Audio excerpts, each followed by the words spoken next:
Assalamualaikum warahmatullahi wabarakatuh.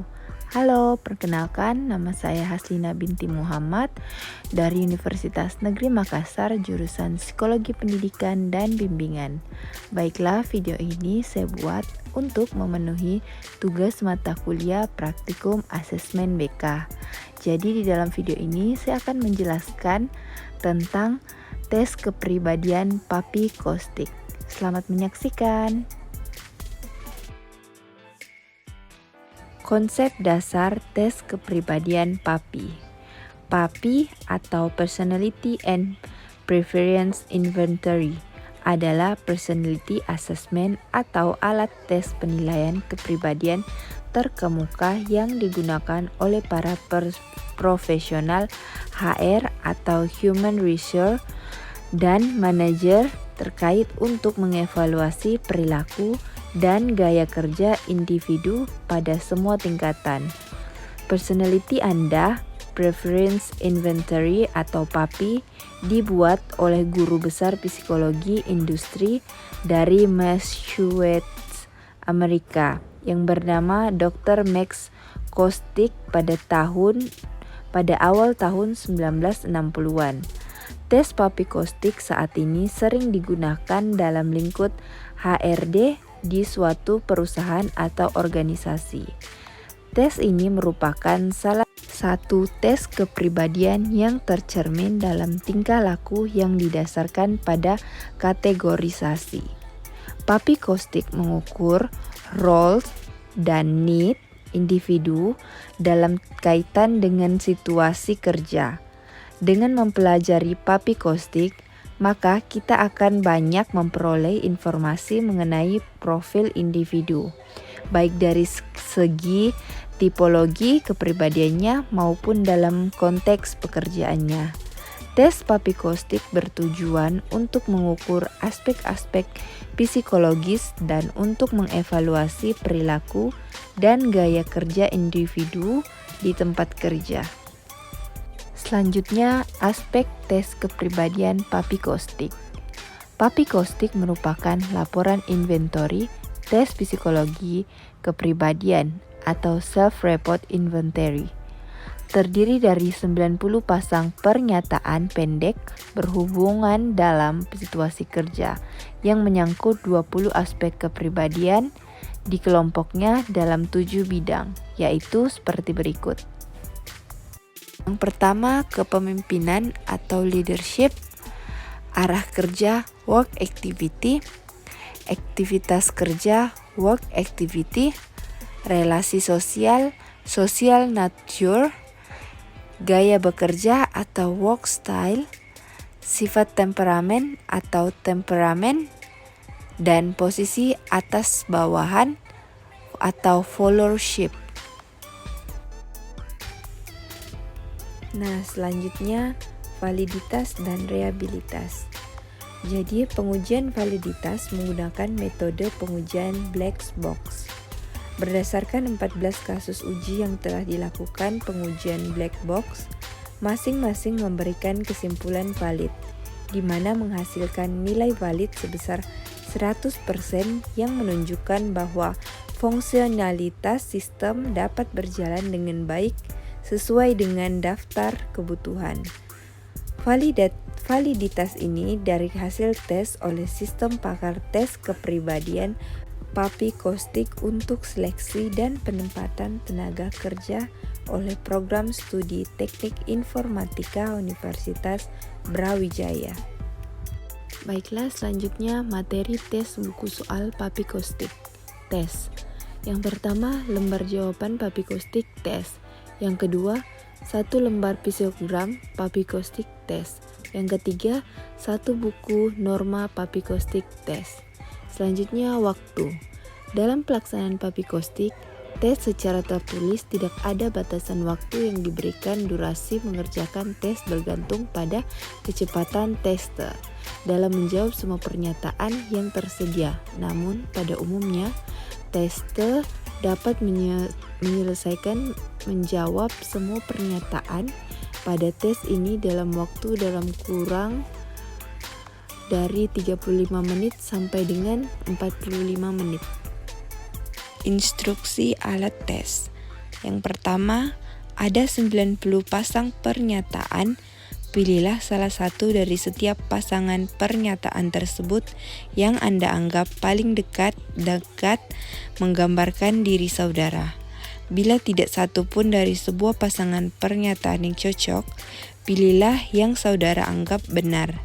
Yang kedua, lingkarilah tanda panah pada setiap pernyataan yang saudara pilih pada lembar jawaban yang tersedia. Contoh, A. Saya adalah pekerja keras. B. Saya tidak mudah murung. Yang ketiga, dalam hal ini, Anda melingkari tanda anak panah A horizontal karena pernyataan A merupakan gambaran diri Anda. Tetapi jika pernyataan B diagonal lebih sesuai dengan diri Anda, maka lingkarilah tanda anak panah pada pernyataan B. Yang keempat, kerjakanlah secepat mungkin dan pilihlah hanya satu pernyataan dari tiap pasang. Pelaksanaan tes. A. Tester membagikan satu buku soal dan lembar jawaban pada testi. B. Tester meminta testi mengisi kolom identitas pada kolom yang tersedia pada lembar jawaban. C.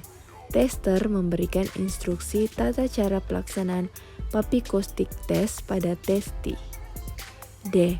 Kemudian, tester diberikan kesempatan bertanya pada tester dan jika tidak ada pertanyaan, tester memberikan instruksi mulai mengerjakan papikostik test sambil mengaktifkan stopwatch. Setelah tes selesai, yang terakhir, tester diminta mengecek kembali jawabannya dan cara menjawabnya. Nah, selanjutnya scoring. Lembar jawaban papikostik di atas dua bagian secara diagonal, dari bagian kiri bawah hingga kanan atas di lembar jawaban, sehingga membentuk seperti segitiga.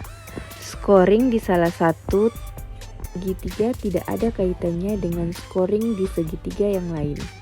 Pernyataan yang diukur pada sebelah kiri segitiga menggambarkan roles, sedangkan yang di sebelah kanan segitiga menggambarkan needs. Scoring segitiga atas. Yang pertama, dimulai dengan scoring G yang diawali dari garis paling atas hingga ke sebelah kiri. Nomor 1, 11, 21, 31, 41, 51, 61, 71, dan 81. Hitunglah seberapa banyak penuh horizontal yang dilingkari, letaknya jumlah perhitungan tersebut di kotak G. Yang kedua, scoring L dimulai dengan baris kedua pada garis diagonal tersebut bergerak secara horizontal ke sebelah kiri dan hitung seberapa banyak penuh horizontal yang dilingkari. Kemudian ikuti panah diagonal tersebut dan hitunglah panah diagonal yang dilingkari pada nomor 81. Hasilnya tulislah di kotak L. Yang ketiga, scoring I. Dimulai dengan baris ketiga pada garis diagonal tersebut bergerak secara horizontal ke sebelah kiri dan hitung seberapa banyak panah horizontal yang dilingkari. Kemudian ikuti panah diagonal tersebut dan hitung panah diagonal yang dilingkari pada nomor 82 dan 71. Hasilnya tuliskan di kotak I. Yang keempat, scoring T dimulai dengan baris keempat pada garis diagonal tersebut bergerak secara horizontal ke sebelah kiri dan hitung seberapa banyak penuh horizontal yang dilingkari. Kemudian ikuti panah diagonal tersebut dan hitung panah diagonal yang dilingkari pada nomor 83, 72, dan 61. Hasilnya tulislah di kotak T. Yang kelima, scoring P dilakukan dengan cara yang sama. Terdapat 5 panah horizontal dan 4 panah diagonal untuk dihitung. Lakukan hal yang sama pula untuk S, R, D, dan C. Untuk scoring E, hanya ada garis diagonal yang sejajar dengan garis diagonal segitiga tersebut. Hitunglah jumlah garis diagonal yang dilingkari, kemudian tulis hasilnya di kotak E. Scoring segitiga bawah. Yang pertama, dimulai dengan W. Menghitung jumlah panah horizontal yang dilingkari, letaklah hasilnya di kotak W. Scoring F dilakukan dengan cara menghitung panah horizontal yang dilingkari dari garis diagonal menuju ke panah diagonal nomor 10. Jika panah-panah tersebut dilingkari, maka harus dihitung. Yang kedua, scoring K dilakukan dengan cara menghitung panah horizontal yang dilingkari dari garis diagonal menuju ke panah diagonal nomor 9 dan 20. Tulislah hasil di kotak K. Scoring Z, O, B, X, P, A, dan N dilakukan dengan cara yang sama.